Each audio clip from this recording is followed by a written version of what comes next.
One thing we have to be very careful with is like, if we have any of our money, like the school district money in a,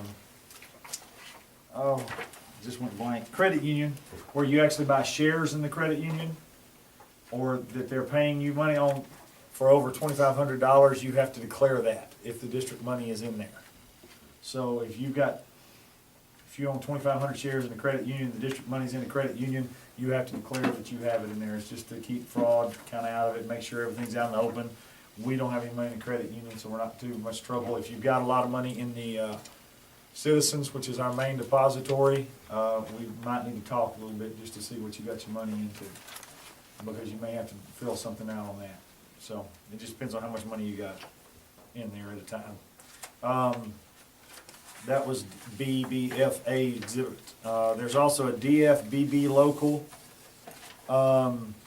This goes into term contracts, non-renewals, and it goes through the list. Basically what this came about is with all the changes in the employment law in the 82nd legislature because of the cut in funding and all that, they wanted to make sure that everybody's deals looked at performance first, tenure second. Basically, in other words, how long you were there, you look at that further down the road. But if their appraisals are not there, different things are not there, that's not going on, you can look at those first to non-renew folks. And so this just goes through a list of what you look at if you're non-renewing, deficiencies, point out observation reports, failure to fulfill duties and responsibilities. And there's a big long list of about 32 different things that you go through to see why you would non-renew a contract, a term contract. And it goes through the process of how to do that. It goes through the hearing processes. If there's a non-renewal, the board has to at that time say, here's how we're going to do the hearing if they request one. We're either going to hire a hearing examiner or the board's going to be the person doing the hearing. And you have to make some of those statements. If any of that ever comes up, then we can go back and review this a little closer and know exactly how that, make sure we're doing it step by step. The next one is DFBB exhibits. These are the actual letters that we have to send out if we're non-renewing folks. How to deliver it even, whether it's by hand, by registered mail. You have to have documentation of that. And then DFE local talks about resignations. And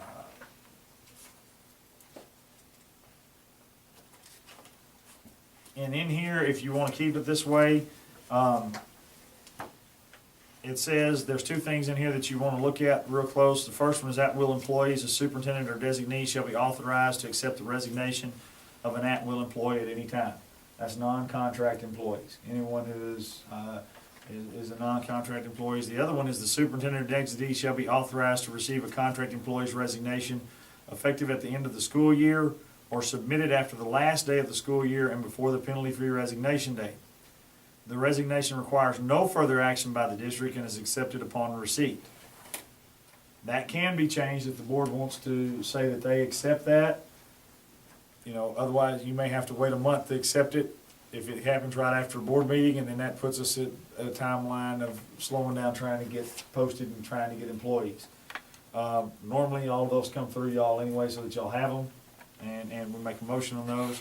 The superintendent or other person designated by board action shall be authorized to accept a contract employee's resignation submitted or effective at any other time. The superintendent or other board designee shall either accept the resignation or submit the matter to the board in order to pursue sanctions allowed by law.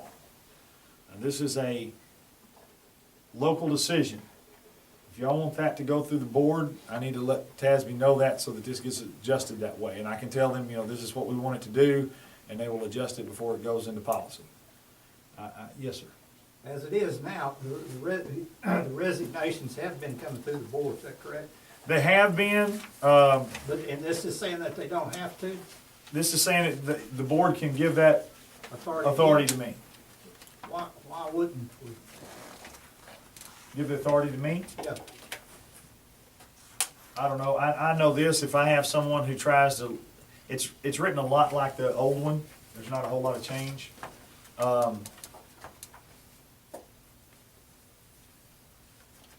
The deal is if there's somebody who resigns partway through the school year and is going to leave, and the board wants to hold their certificate for a year so that they can't go get another job if they're kind of leaving us high and dry or whatever, then that's a board decision. It's not my decision to do that.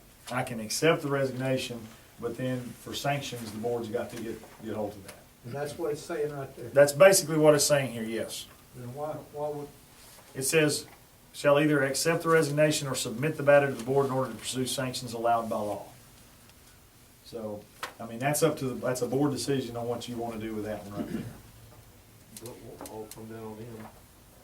Well, I think the board ought to accept the resignations. I mean, would you feel, I mean, we generated the contract, so.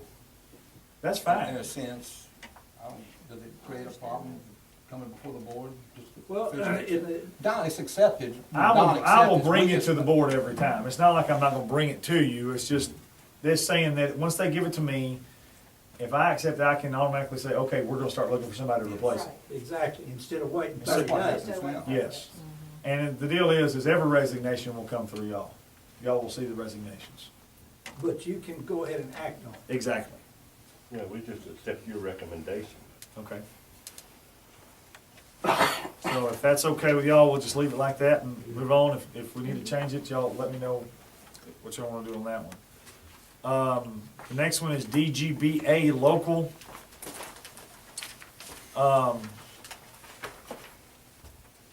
The complaint process, level 1, 2, and 3 complaint process actually has 2 to 3 different parts in our manual. And what this is doing is kind of explaining how those need to be separated. Certain complaints start with the principal, certain start with the superintendent.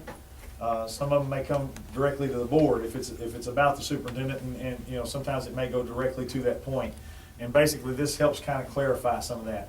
Title IX complaints, in other words, gender discrimination complaints, they go directly to my office. They don't go through the principal, they don't go through those other steps, it comes directly to my office because I'm the Title IX coordinator by policy. You know, same thing with sex, race, color, any of those type of discrimination that comes directly to my office. So this basically just sets out which ones go where to start with. That's what this is starting, and it's in here more than once. There's a couple of different ones of these, and that's what they're trying to do is clarify that. And it's a long process, it's a long one. There's 6 pages of that local policy right there, how to do all of that complaints.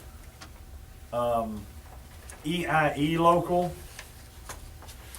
This is going back to the graduation, passing, how kids can pass from one class to another. A lot of it's the same sort of thing, but I think they had to change a couple of words just simply because of the new testing.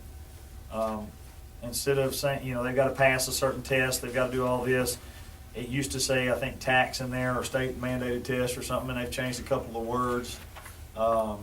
It talks about alternative assessments, that they can't have so many, how to advance in grades, all of that stuff. I didn't see anything that really changed a whole lot in there about the way it's already been.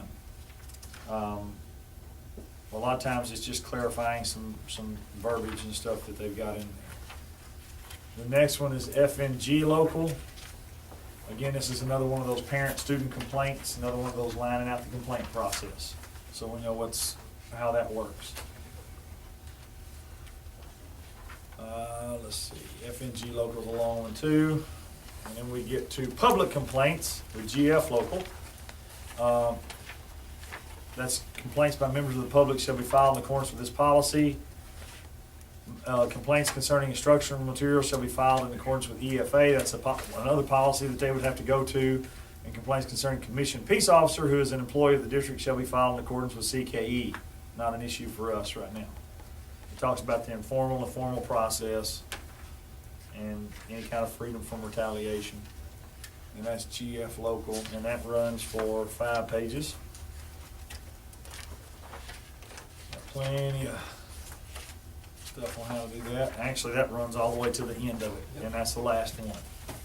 I did not see anything in there other than the one about the resignations that was anything much different than what we already had. And so I didn't see a big reason to go into it any deeper than that, but. So we need a motion to approve it. And it'll be approval of the whole thing, the legal and the local, when we do that. Before we can. Yeah. Second? Okay, motion been made and seconded to be approved, the legal and the local update 95, good enough. Charlotte got the second? Yes. All in favor?